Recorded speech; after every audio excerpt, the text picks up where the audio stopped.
É a primeira vez, é a única vez que, na verdade, é o único lugar que nos mostra quantos anjos se juntaram a Satanás na sua rebelião. Aqui fala, a sua cauda arrastava a terça parte das estrelas do céu. Tá vendo? Ó, estrelas do céu são anjos, as quais lançou para a terra. A terça parte. Então isso mostra que 1/3 dos anjos se juntaram a Satanás na sua rebelião. Esses filhos de Deus, portanto, são os anjos caídos que se juntaram a Satanás em sua rebelião, né, contra Deus, e se tornaram o quê? Se tornaram os principados e potestades no reino tenebroso de Satanás. O reino de Satanás tem duas partes. Tem a parte celeste, que é o ar que circunda, esse céu que fica em volta da terra, tá? E tem também a parte da terra, os mares. Na terra estão os demônios moram nos mares e eles agem aqui na terra, mas no céu, nos lugares celestiais em volta da terra, nessa atmosfera em volta da terra, e também no céu imediatamente superior estão os anjos caídos, e eles ali têm os seus principados e potestades, que são áreas de influência. Cada país tem o seu céu, e o céu que está sobre cada país tem os seus principados e potestades, com os poderes das trevas, que exercem uma opressão sobre aquele país e uma influência negativa. Então, na Bíblia, no livro de Daniel, nós vimos ali o príncipe da Pérsia, o príncipe da Grécia, que nós também já lemos, e são os principados e potestades, são as autoridades espirituais das trevas. Eles, autoridades, principados, exercem o seu poder sobre os países do mundo, e esse poder está cada vez mais forte. Por isso que o mundo hoje está cheio do mistério da iniquidade agindo. É um mistério porque essa influência é celestial, não vem do terceiro céu. O terceiro céu é onde Deus mora, mas aqui é a parte desse céu imediatamente superior à terra, em cima da terra. Ali estão os principados e potestades, eles estão lá. Satanás tem o seu reino. O que hoje existe é uma guerra entre o reino de Deus e o reino de Satanás. Por isso que essa palavra que hoje está sendo falada sobre o exército de Deus é tão importante. Verdadeiramente, irmãos, uma guerra está sendo travada. Os olhos humanos não conseguem ver isso. É algo espiritual. Você não sente, querido irmão, querida irmã, que todo dia você trava uma batalha espiritual? Eu, neste momento, estou travando uma batalha espiritual. Você acha que é fácil falar essas coisas aqui? Desse púlpito? Não é fácil. É uma batalha espiritual. Quando você prega o evangelho para alguém, é uma batalha espiritual. Todos os dias, quando os comportores saem para a rua, é uma batalha espiritual. Quando você procura levar sua família para buscar a Deus, para viver a vida da igreja, é uma batalha espiritual. Toda vez que você sai para trabalhar, no final do dia você volta para casa e tem reunião de noite, você precisa servir, você precisa estar com os irmãos, é uma batalha espiritual. O jovem, querido jovem, a sua vida é uma batalha espiritual. Tantas tentações no mundo. Querido adolescente, se você está me assistindo aqui, é uma batalha espiritual. O mundo puxa você, aqueles poderes dos ares, os principados e potestades exercem uma influência. Se nós não exercitarmos nosso espírito, nós cedemos. A Bíblia fala que em 1 João, aquele que é nascido de Deus, o maligno não lhe toca. Esses poderes das trevas não conseguem tocar o nosso espírito. Por isso que é importante você e eu nos refugiarmos no espírito. Só no espírito que podemos vencer. Mas quando a gente está fora do espírito, nós somos alvo. Ele não pode tocar o nosso espírito, mas o inimigo, com esses poderes dos principados e potestades, pode tocar a sua mente, pode tocar a sua emoção. E a nossa mente, quando está frágil, a nossa emoção está frágil, a gente desmorona. Aí vem a depressão, aí vem o pânico, a gente surta. Não se condenem se você experimenta isso. Isso é uma prova para você que é uma batalha que estamos travando hoje. Por isso que nós precisamos nos unir, precisamos edificar, construir essa rede de cuidado mútuo. para não deixar nenhum irmão ser levado pelo inimigo. Precisamos nos proteger uns aos outros. Precisamos orar uns pelos outros. Louvado seja o Senhor, quando a gente põe um pedido de oração nas redes sociais, todo mundo ora. Louvado seja o Senhor. E nós precisamos orar por cada um de vocês, mesmo aqueles de quem a gente não sabe. Nós sabemos que muitos de vocês estão passando por situações muito parecidas.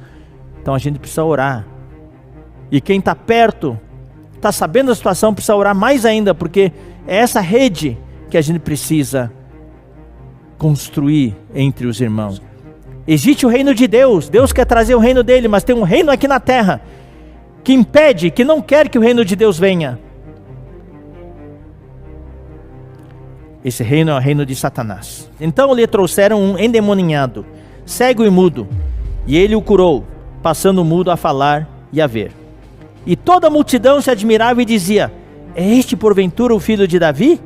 Mas os fariseus, que estavam debaixo da influência dos poderes das trevas, ouvindo isto, murmuravam: este não expele demônios, senão pelo poder de Belzebu, maioral dos demônios.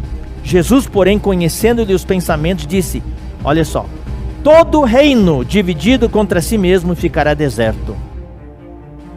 Jesus falou uma palavra de sabedoria aqui. Toda cidade ou casa dividida contra si mesma não subsistirá. Inclusive a gente aplicou essa palavra para a igreja. A igreja é o reino de Deus aqui na terra hoje. Se uma igreja está dividida contra si mesma, os irmãos brigam, não vai subsistir. Se uma família, marido e mulher brigam toda hora, pais e filhos brigam, não vai subsistir. Então aqui fala: toda cidade ou casa dividida contra si mesma não subsistirá. Agora, se Satanás expele Satanás, se vocês estão dizendo, fariseus, que eu estou expulsando demônios em nome de Belzebu, ou seja, isso é a mesma coisa de dizer que Satanás está expulsando Satanás. Dividido está contra si mesmo. Se o rei dos demônios expulsa os próprios demônios, então está dividido. Daí o que vai acontecer? Como, pois, daí vem a pergunta de Jesus: como, pois, subsistirá o seu reino? Reino de quem? Reino de Satanás. Então aqui Jesus revelou para as pessoas que estavam presentes de uma maneira claríssima que Satanás tem um reino. Irmãos, a nossa guerra não é contra carne e sangue, é contra esse reino satânico. Quanto ao mais, sede fortalecidos no Senhor. Irmão, mais do que nunca hoje precisamos estar fortalecidos no Senhor e na força do seu poder. Revesti-vos de toda a armadura de Deus.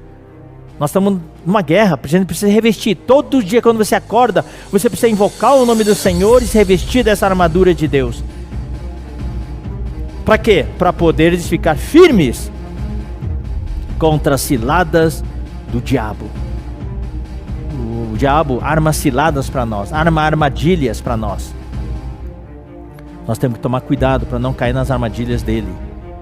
Porque a nossa luta, aí vem a palavra, não é contra sangue e carne. Nós não estamos lutando contra homens. Estamos lutando contra aquela força do mal que está atrás dos homens. Os homens é como se fossem fantoches hoje. Tem aqueles principados e potestades que manipulam os homens, manipulam suas mentes, suas emoções. E os homens agem como se fossem fantoches, uns bonecos, marionetes. A nossa luta não é contra o sangue e a carne, e sim contra quem? Paulo aqui nos revelou. E nós hoje precisamos ter clareza disso. A nossa luta é contra os principados e potestades que ocupam os ares, os lugares celestiais, onde estão os anjos caídos, que nós lemos em Gênesis capítulo 6, versículo 3. Eu estou lançando essa base, irmão. Essa aqui é uma palavra fundamental sobre os poderes das trevas. A gente precisa conhecer também. A palavra fundamental não é só no lado positivo, também nós precisamos conhecer contra quem que nós estamos lutando. Tem toda uma estrutura. Satanás é bem organizado. Ele tem toda uma estrutura. Ele tem o organograma dele, os poderes, as autoridades, quem é chefe de quem. Ele era o arcanjo. Ele sabe das coisas. Ele sabe como é que funciona a sua mente, a minha mente, a sua emoção, minha emoção. Se nós não estamos conectados em Cristo, nós não temos como enfrentar o inimigo. É luta perdida. A nossa única chance é estarmos conectados a Deus. Estarmos conectados ao nosso irmão primogênito, Jesus Cristo, nosso Senhor. E invocar o seu nome. Porque a nossa luta não é contra o sangue e a carne, e sim contra os principados e potestades. Quem são esses principados e potestades? São os dominadores deste mundo tenebroso. Eles dominam dos ares. Você sabe, queridos irmãos, numa guerra existe a infantaria, existe a marinha e existe a força aérea. O que desequilibra no final é a força aérea. Quando os soldados estão na terra lutando, quem dá apoio é a força aérea. A força aérea vem e bombardeia. Satanás tem a sua força aérea. A força aérea de Satanás são esses principados e potestades que atuam nos ares. São os dominadores deste mundo tenebroso. São as forças espirituais do mal. Onde? Nas regiões celestes. Paulo mostra onde que eles estão. Eles estão nas regiões celestes. Acima da terra. Nesse céu que envolve a terra. E bombardeiam ali. A força aérea deles. Ficam bombardeando nossa mente. Por isso que a gente precisa ter o capacete da salvação. A gente precisa ter o escudo da fé. A gente precisa colocar toda a armadura de Deus.